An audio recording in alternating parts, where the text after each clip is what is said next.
败如山倒。那个传闻中杀人从未失手的刺客组织，残兵。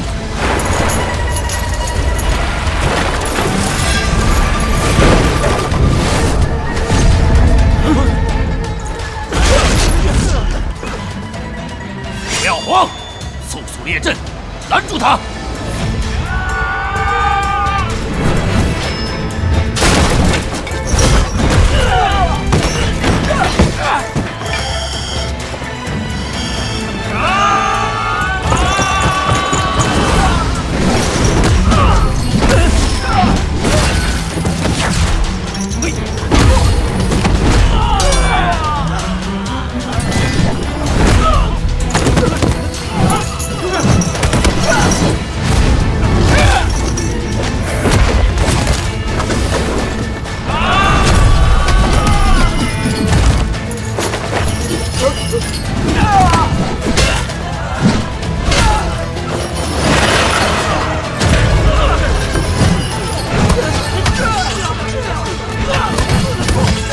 阿火，快来救命啊！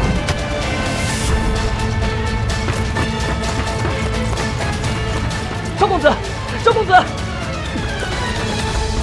赵公子，赵公子，赵公子，赵公子，赵大人传令，让您速去主船护卫。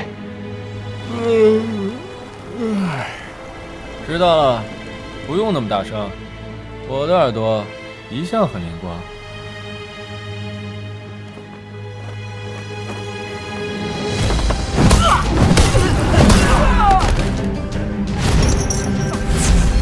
快保护许林大人！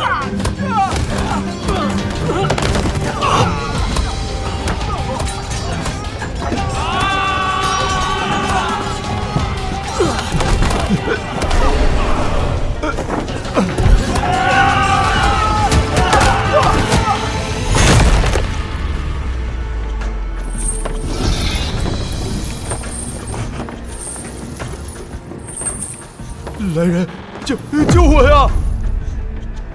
闪开！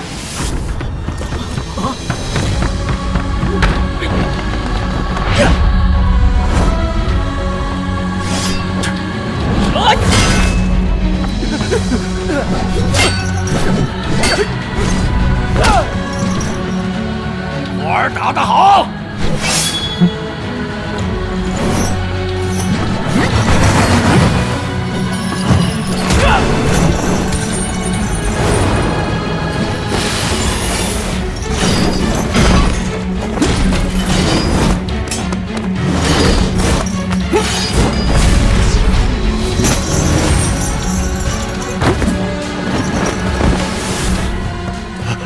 那只救火来迟，大人受惊了。有我父子在，定保大人无恙。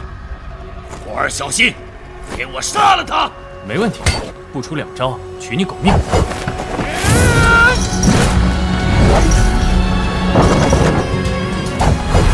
长山剑法，左去右回。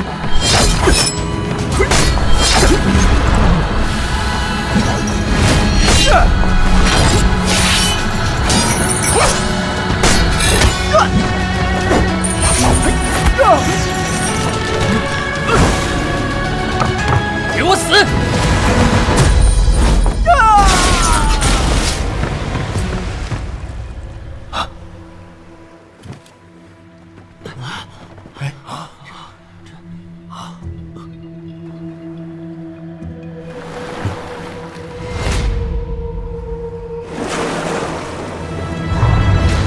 小心，危险！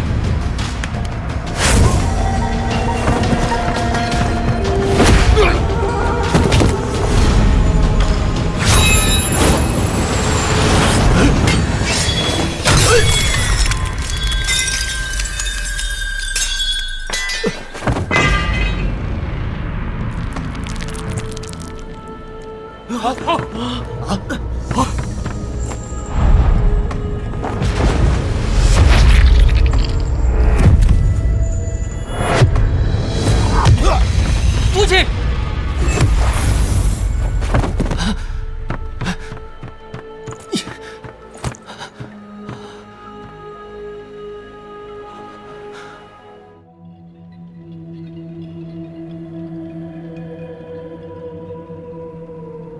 赵虎公子已经跪了3个时辰了吧？唉，赵公子孝感天地，可怜赵贤老爷无福呀。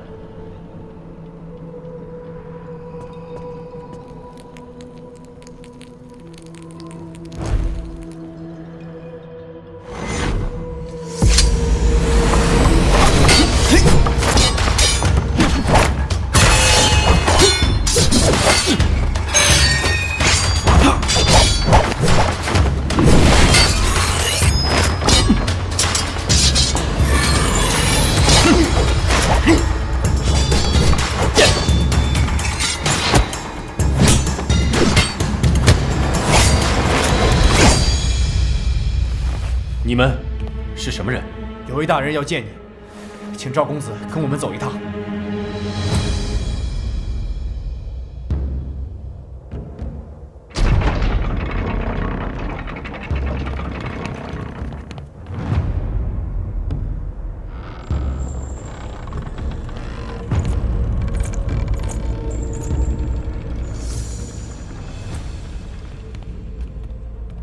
这是什么地方？赵公子，在下公曹叔佐马方，这是密室，没有许灵大人的许可，任何人不得入内。许灵大人，要死的终归要死，要活的还是活下来。死的难道是军师大人的替身？董相国忧国事，清君侧，抚汉地，反而成了众矢之的。我身为董相国的军师，也被乱臣贼子视为眼中钉、肉中刺。有心害我之人比比皆是，自该谨慎小心。只可惜，为了一个无用的替身，却害死了我的爱将。回去之后，我自会在董相国面前陈说你们父子俩的忠贞之心。多谢大人。这就是战场，逝者已矣，但活着的需成其一致。我们没有时间伤心。是，大人放心，我不伤心。哦，怎么讲？若是大人真的死在我父亲的船上，失职者死，我们赵家必被满门抄斩。如今父亲战死殉职，反倒救回赵家81条人命。说得好，你和我的知交吕布一样，什么事情都衡量得很准。只不过吕布手段太狠，连自己的父亲都不放过。赵火，你武艺超群，悟性也很好，我很喜欢。今日我许灵收你为义子，你可愿意？那么多人要杀大人，我只怕……你怕又一次丧父吗？连残兵都没能取我性命，还有谁能杀我？那么，请大人不要后悔。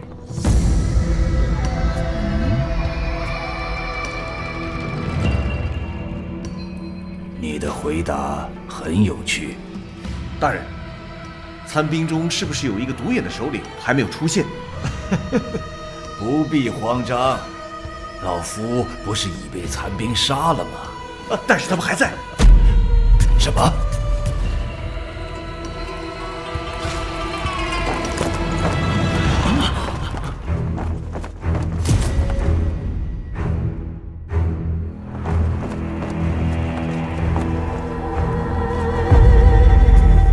所有部位把守入口，传令甲板士卒也注意警戒。不要慌，敌人未必知我军虚实，不要轻举妄动。大人，难道对手是在欺诈我等？敌人离得还远，不必紧张。残兵的首领到底是何许人也？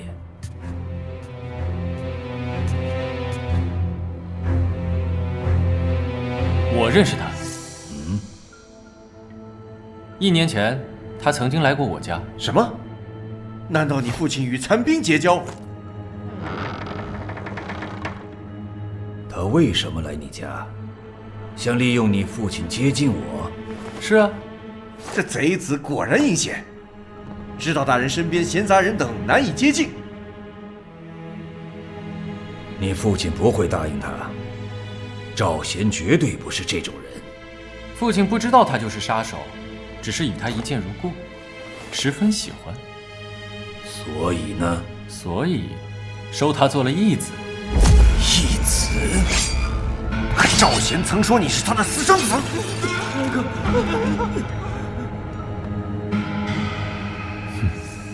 赵贤一直生女儿，生不出儿子，他怕你们取笑，所以没有说实话。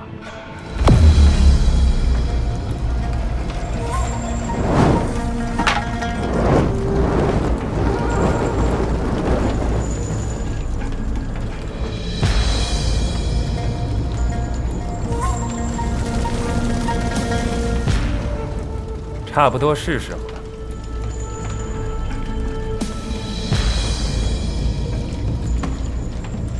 是残兵，残兵又杀回来了！不对啊，那家伙烧起来了，到底是怎么回事？看，这是他们来接我的信号。甲板上那群傻瓜的视线全被引过去了。对，现在我就开始专心对付你们了。你不是独眼。不止不忙，耳朵也很清楚。至冠天下的西凉第一军师，本不该如此贪生怕死。来人，救我呀！他那声救命，声音虽然很像，却瞒不过我的耳朵。够了，报上名来。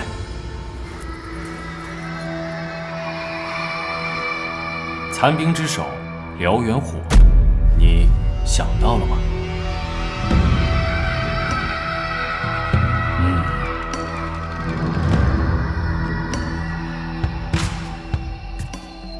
能在1年前就谋划到今天的安排，看来你背后的谋士不逊于老夫。哎呀，我很好奇他是谁。你已经用不着知道了。临危不乱，你果然不简单。徐某真的很喜欢你，只可惜我偏要来送死。对，真的很可惜。做我父亲的人都会死得很可惜。许林大人，受死吧！唉，我的命你拿不走的。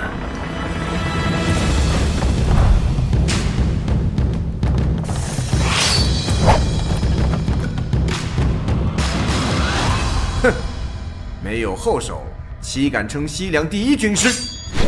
赵火，1打15，你有胜算吗？小子，就算是吕布，也未必能从我们剑下逃生。你现在连可惜也来不及了。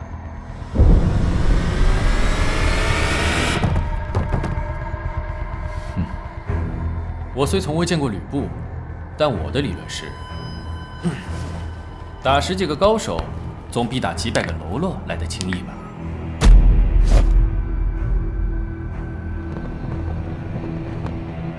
世人皆知我许灵麾下猛将高手如云，如果没有万人敌的实力，杀我谈何容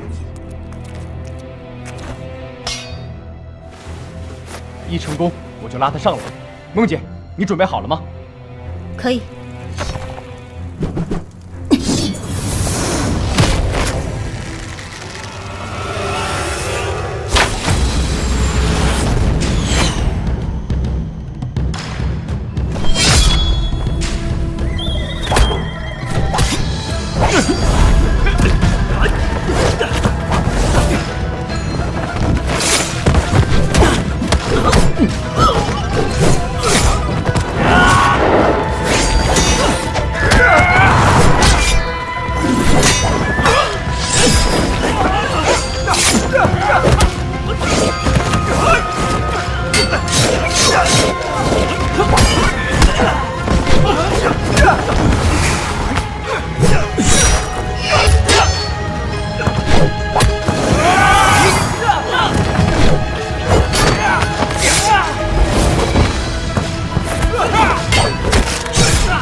手里的举动，偏偏全部在我意料之外。如果这小子不是疯子，恐怕他就是一个能与吕布匹敌的怪物。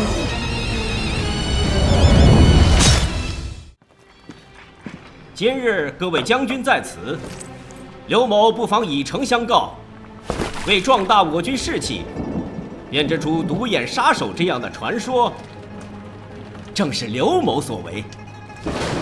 袁绍大人也极为赞同，故此刘某便将此传说广布各营，以强军心。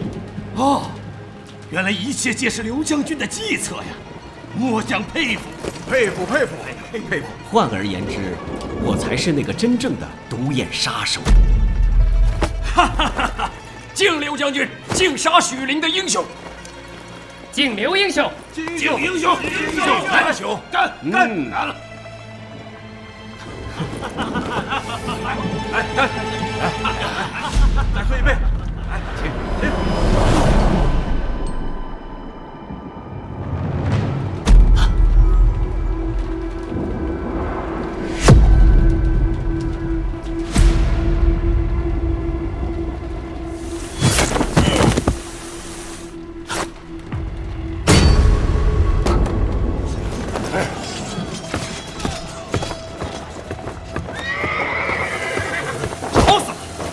告诉你们不要再！是只兔马。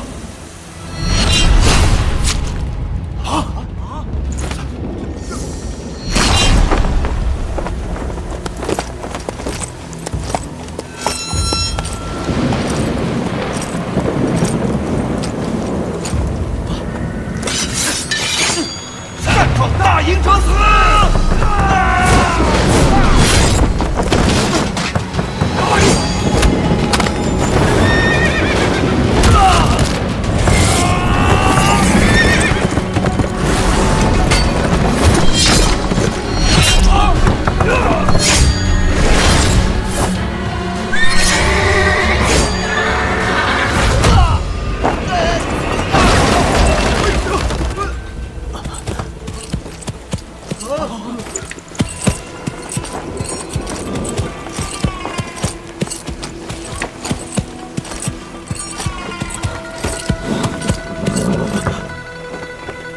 果然是毒液，你是第30个。许林是你杀的。你就是传闻中可匹敌鬼神的。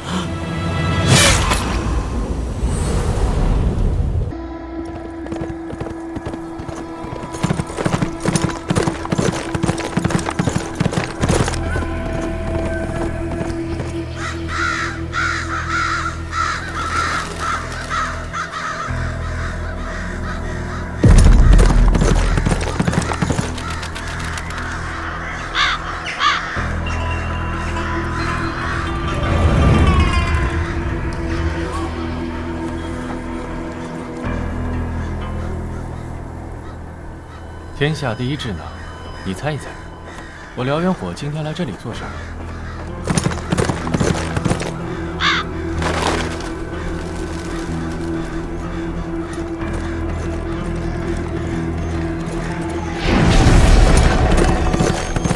当你知道后，必定也会大吃一惊。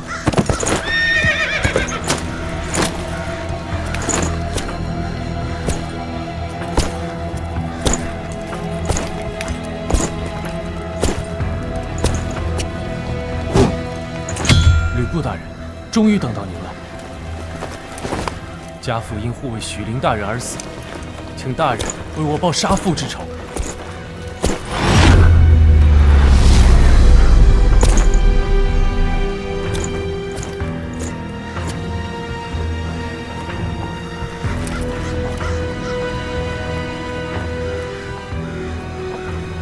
这些人头没有一个是他的。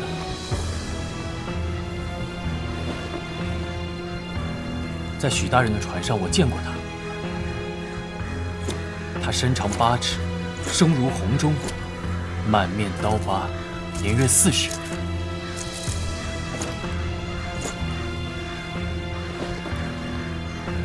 所以，这个无能之辈也不是那独眼杀手。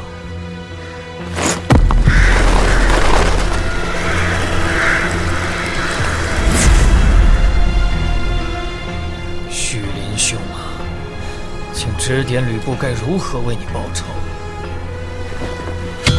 第7天了，今天是你的为魂之日。就请兄台的在天之灵为我找出真凶。奉现在等你的指引。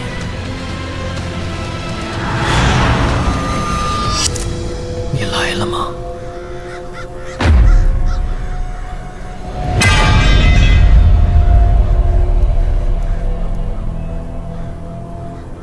是他。是我。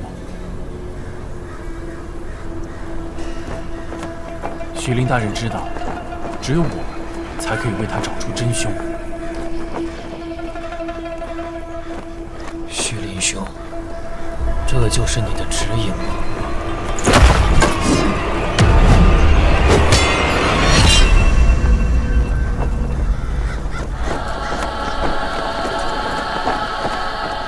请将军为小人报杀父之仇。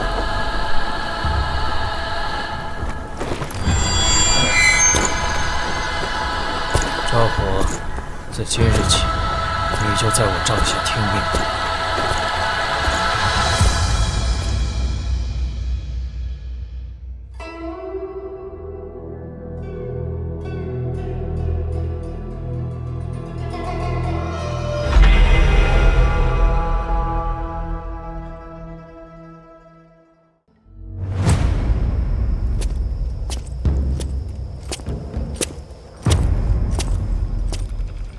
来者止步！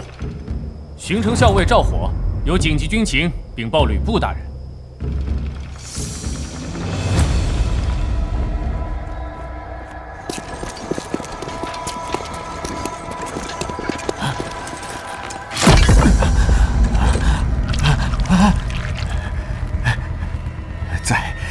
再逼下去也没有用的，就算杀了我，也不知道。吕将军，许军师之死，着实与司马家无关呢。年初，许林兄于兖州游说，所有富商都表态支持义父纳钱纳粮，只有司马家毫无回应。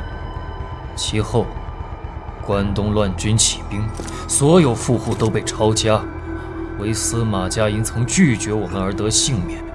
如今，洛阳所有人质的家人都给了赎金，证明了他们的重要性，我才将他们送上战场去做挡箭牌。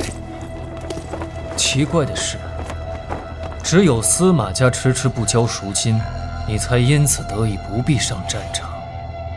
这两计，怕是出自一人之手吧？将军，我对天发誓，司马家和关东的乱军根本毫无关系啊！司马家乃望族名门，连近些年声名鹊起的曹操都是你父亲提携的，怎会毫无关系？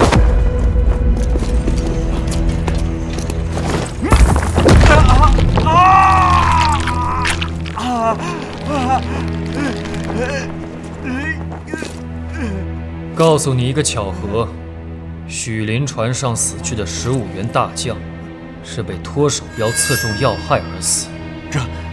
这跟我司马家有何关系？今日有奸细混入洛阳城，北门楼15名将官被杀，他们同样死在脱手镖之下。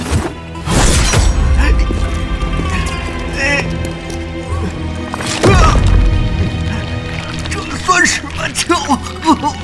许林死在河内，而近3年来，残兵杀人也只在河内，而河内的人质就只有你一个。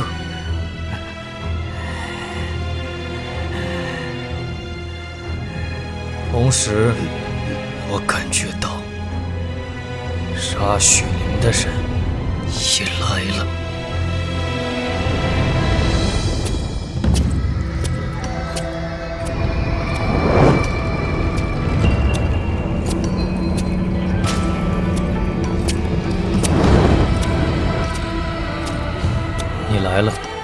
去看看你想见的人吧。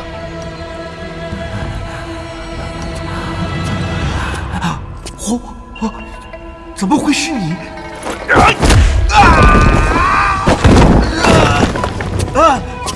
我乃赵贤之子赵火，派刺客杀我父亲的首脑就是你吗？杀人凶手，拿命来！少华大人，他还有利用价值。赵大人，冷静点。大人，司马朗，你这个卑鄙小人，等我杀光那群来救你的残兵败将，必要杀你全家！赵贤，不就是那个和许军师一起被杀的人吗？没错，吕将军在军事墓前碰见这小子，于是带他回来了。我明白了，利用吕布为好友报仇心切，向吕布点名可以我为饵引出残兵，暂且保我性命。阿火，你真的很有胆色。大人，请大人助我剿灭河内司马家，以为父亲在天之灵。在剿灭司马家之前，还有一件重要的事情。大人是说残兵？不错，司马朗正是引出残兵的关键。先灭残兵，然后去河内。我要那司马家血流成河。吕布，我会在你去河内之前，先拿下你的首级。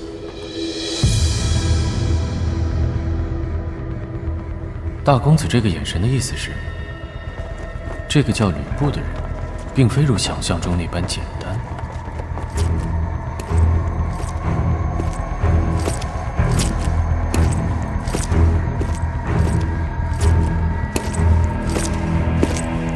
华兄，事情正如将军所料。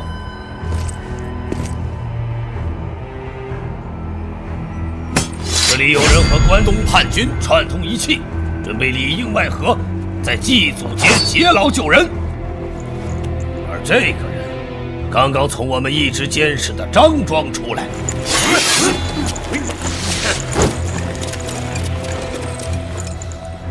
做内奸，只有死路一条。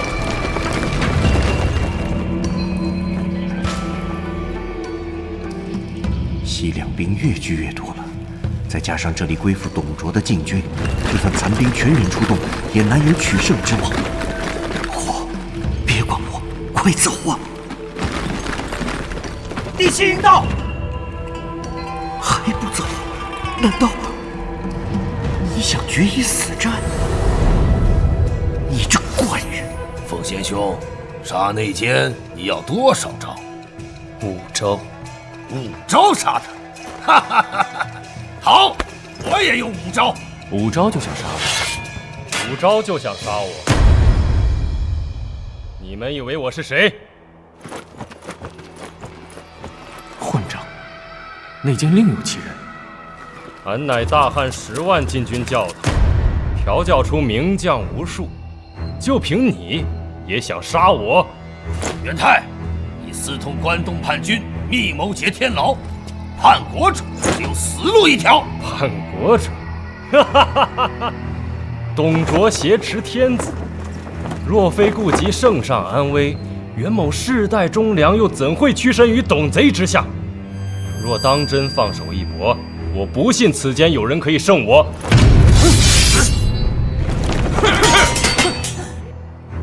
此人就是大名鼎鼎的禁军教头袁泰。 怪不得关东联军劫牢胸有成竹，原来早有内应。华雄，你放眼看看周围，这里是我的地盘，你既然进来了，就别想出去。哈哈哈！整个洛阳城都是西凉军的地盘，打赢我就放你走。就这么简单？那你不要后悔。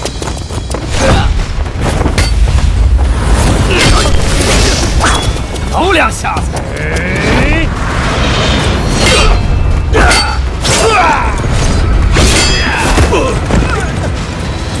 对下，第1招，两人出招既快且狠，时而不华，各有千秋。别说5招，就算50招，也未必能分出胜负。不愧是禁军教头，吕布竟说能5招之内解决他，连我都做不到。第2招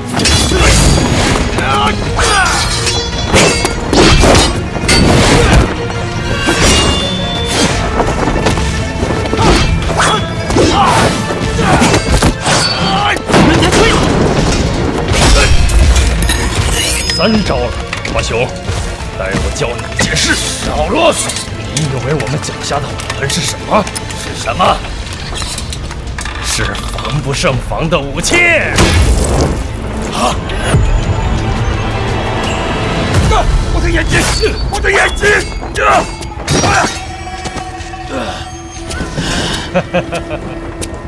战场上什么都是武器。哎，你应该一早来跟我学习的。只可惜，混蛋！可惜你下辈子才可以拜我为师。第4招。元泰，你的时代已经结束了。你说的没错，战场上什么都是武器。谢谢你教了我宝贝。放开我！放开我！放手啊！放开我！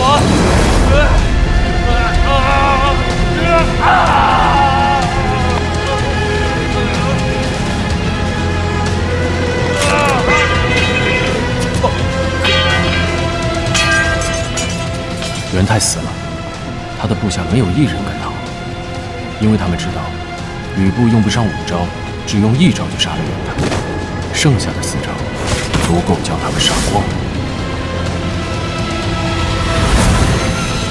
我永远记得今天，因为我第一次产生害怕的感觉。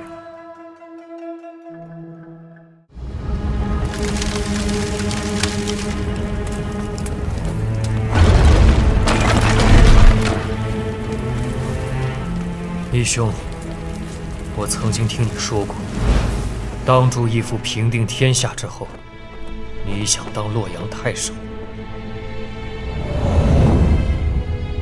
所以，许灵兄，我把洛阳城烧给你。在你接收洛阳之前，我先将夺你性命的凶手带来了。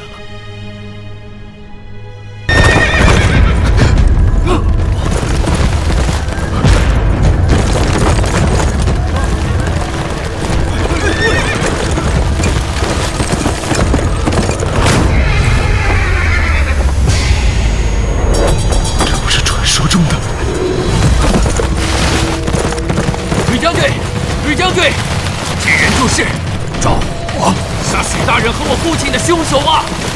这么说，此人就是残兵之首。这小子不是死了吗？一切真的是莫名其妙。更奇妙的是，我看见一个愤怒的表情，这个表情告诉我，吕布已失去为警之应有的冷静。世上并不存在完美的计谋。任谁也无法做到算无一策。以前那个总说自己管仲在世、子房复生的司马家2公子哪儿去了？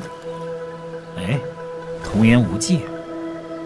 不过，即便一切都失算，我也替你留了最后的杀招。那怪物终于来了！我哥，来的正是时候。什么正是时候？这家伙就不能早点来？别乱，守住阵型，别乱！你终于来了，竟然连吕布也乱了。仲达，你说的机会来了。用兵之道，虚则实之，实则虚之，用虚效制造真相。阿火，最后的杀招就是照火！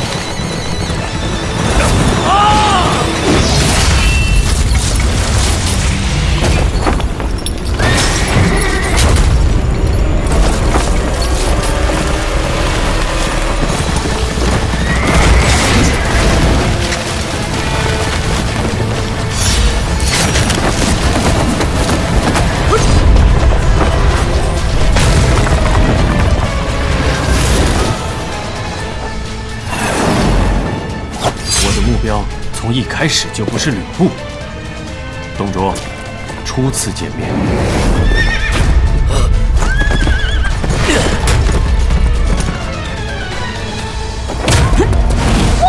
后面！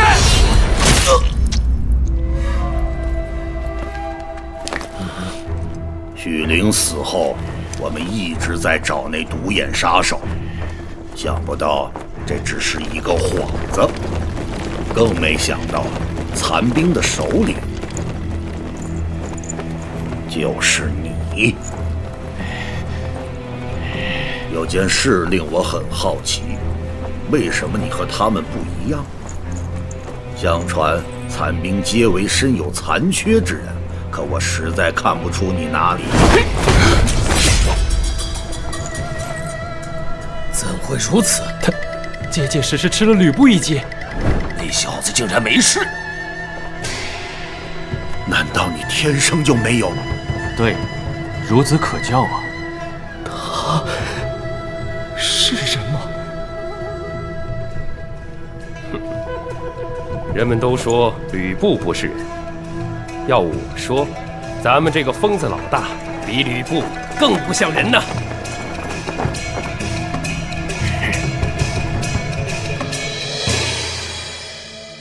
你喝了？啊，这不是酒吗？傻瓜，这可是四叔特制的穿肠破肚芥辣油。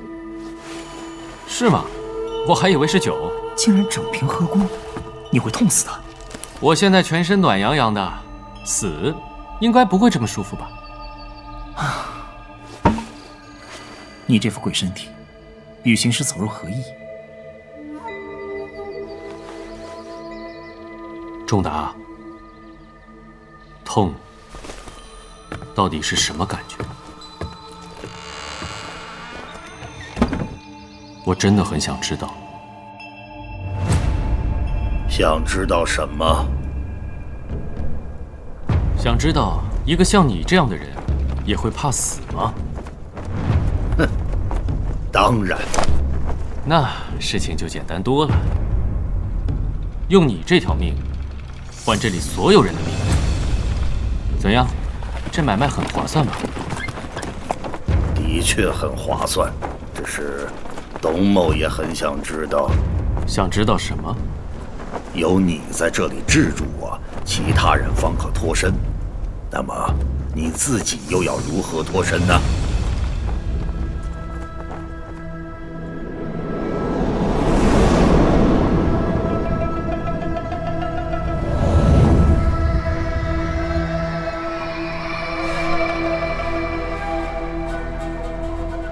二哥，那小子真的是怪物。大哥看人最准，绝不会错。以命换命，这就是残兵吗？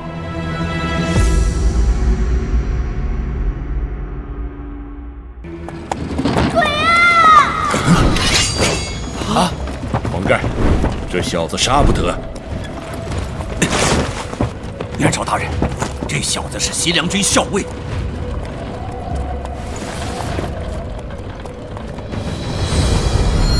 谁杀谁还不一定。他不是已经……诸位，给袁某一个面子，先别动手。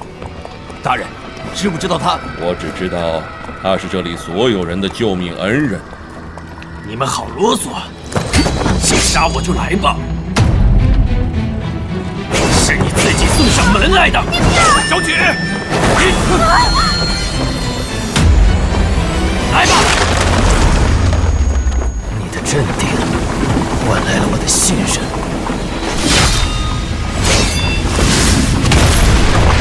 和我的不智。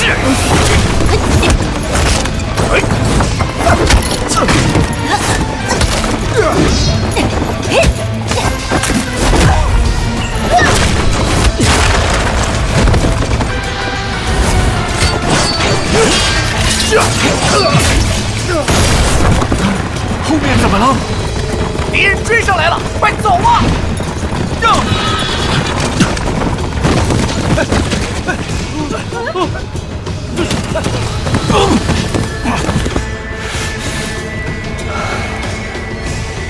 杀害许林的真凶就是你！要怪就怪你自己太蠢了。没错，真是太蠢了。丧勇之痛令我失去了为将者最重要的冷静，才会三番两次为你愚弄。吕布，只差一步啊！对，就欠着最后一击。别忘了，还有我，快动手！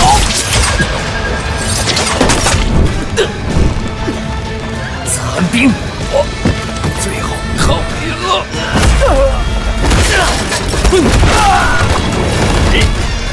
你们护送大公子先走，像以前一样，没我的命令不准回头，有请小梦。明白。和以前一样，无论对手多强，最后的工作总是留给我的。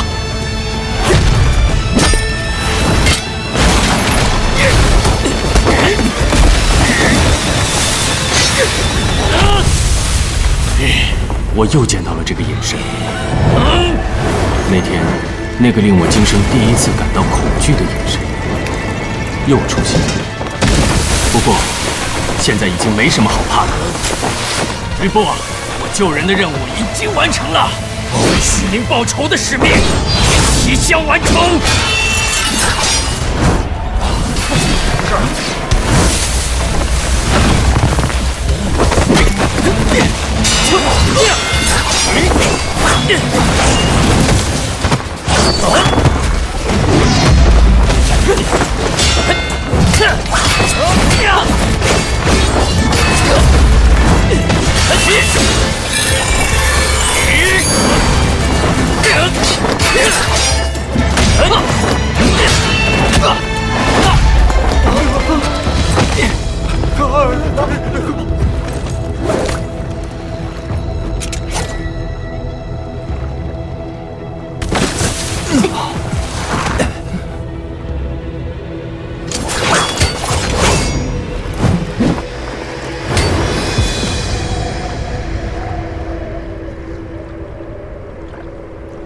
要死的终归要死，要活的还是活下来。许林生前常说这句话，他正在下面等你。去！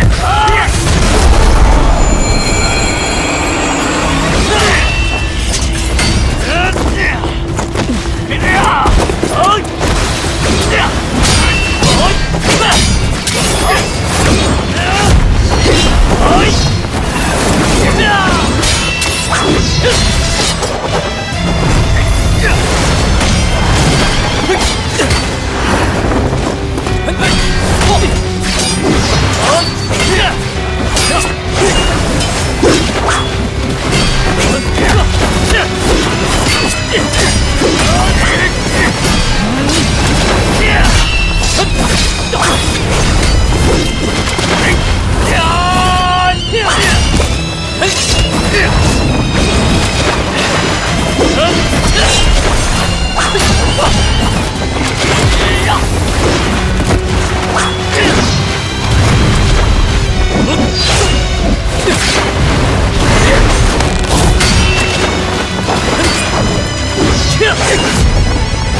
完呢？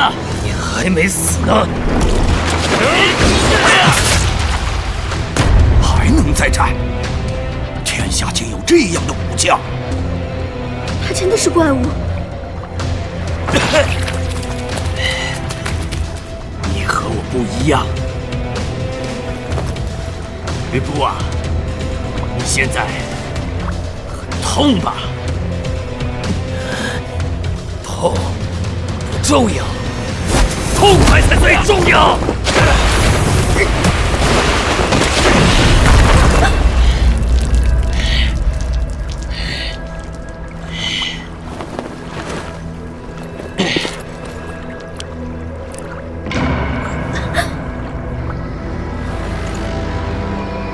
现在还想杀我吗？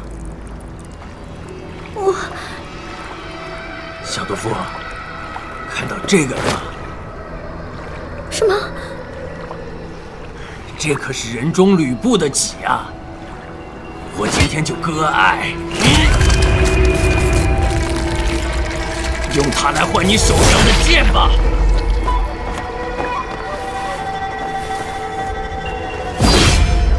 你们这些人，全不是吕布的对手，想活命，就跟我换一把兵器。在洛阳河道救我的是你，在北门楼救我的也是你。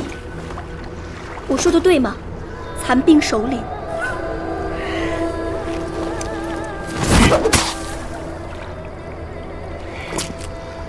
你这婆娘，打从见面起，不是抓我就是杀我，我怎么可能救你？难道我贪图你孙家的权势，想借此亲近你，图谋不轨？你们这些当大小姐的，怎么总爱胡思乱想？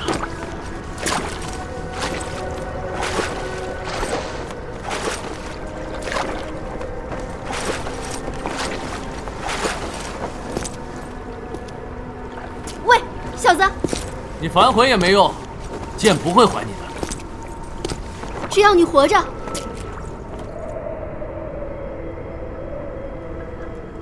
我就答应你。小姐，你答应他什么？真啰嗦。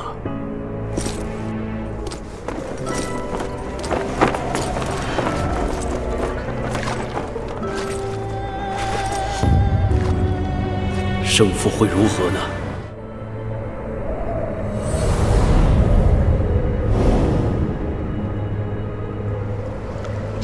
他说的对，在北门楼杀我15员将官的人，一定是你。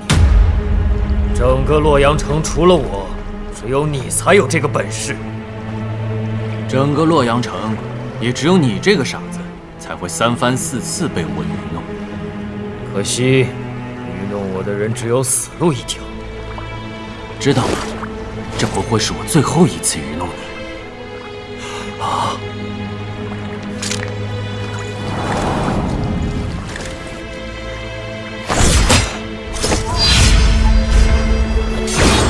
是时候上路了。虚灵在下面等你很久了。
很奇怪，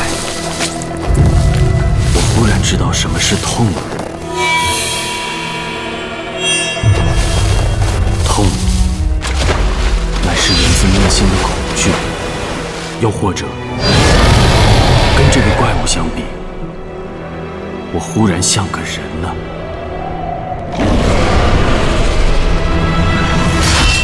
我杀人无数，在我的画戟之下，那些自称是强者的人，没有一个能活。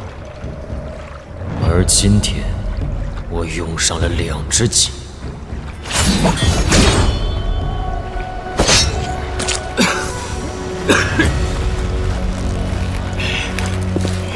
这个人绝非一般的刺客。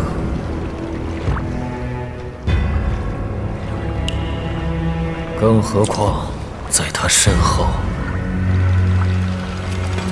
还有一群非比寻常的同伴。终于发作了吗？霍克伤得那么重，他还坚持得住吗？他一定没问题。解药来了，这是中毒了。中毒？怎么回事？漂亮的花总是带刺的。公子，更可怕的是，在这群人背后，必然有一名鬼神莫测的灾花者。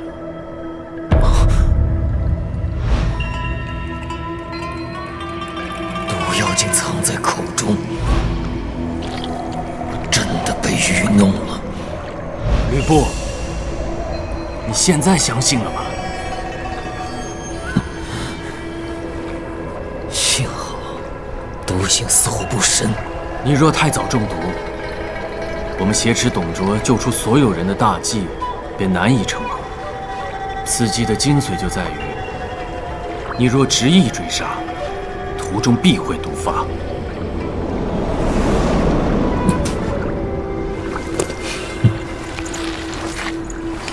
可惜你低估了我的体力，在赶回去解毒之前，我仍有余力杀你。毒是迟了一点才发作，但是你也低估了一件事，在你身后是一群被你们害得家破人亡的人。当你是狼时，他们是羊；当你变成羊时，只要杀了吕布，关东联军必有重赏。有了赏金，他们就可以重建家园。这一切都在你的预料之中。残兵从未失手，这次也将全身而退。如此周密的计算，这小子到底是人是鬼啊？小姐，别过去！绝对不是鬼，他只不过是个怪物。万人我都不怕，难道会怕这区区几百人？那么，在这群满腔怒气的人之外，再加上一个挡你几百招也不会倒下的臭小子吧？打不死，他果真是打不死的。我是刺客，早已将生死置之度外，所以无论到什么时候，我都会一直纠缠下去，直到你毒发倒下，直到我们之中有一人彻底死去。你的话太多了，无非是想我知难而退，因为你已经怕了。怕？我怎会怕你这卖夫求荣的人渣？这小子疯了吗？为何要如此不留余地的激怒吕布？他真的是要拼命了呀！你再说一次，吕布，你这弑父求荣、见利忘义、三姓家奴！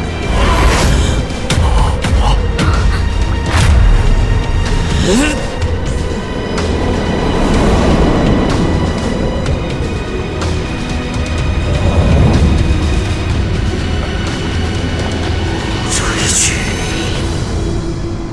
你胜了。你真是一个可怕的人，在这样的情形之下，还可以冷静地权衡利弊，而你最终做出的，依然是一个令自己臭名远播的选择。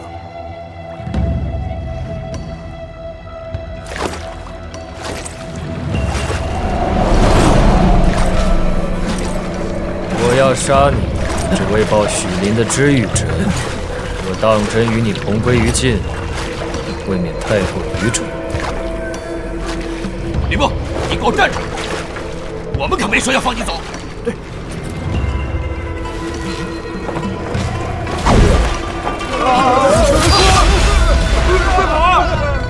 我对天发誓，下次见面时，就是你的死期。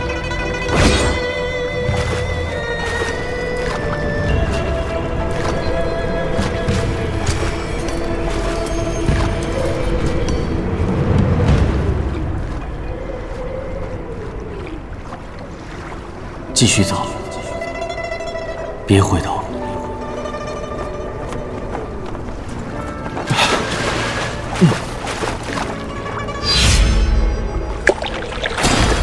说来好笑，我忽然怕死了，怕得连站也站不稳。燎原火，这不像你。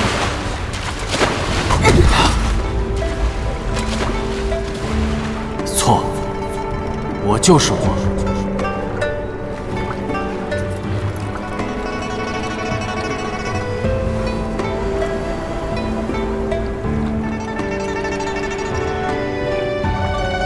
我在等待，等待火凤燎原的那一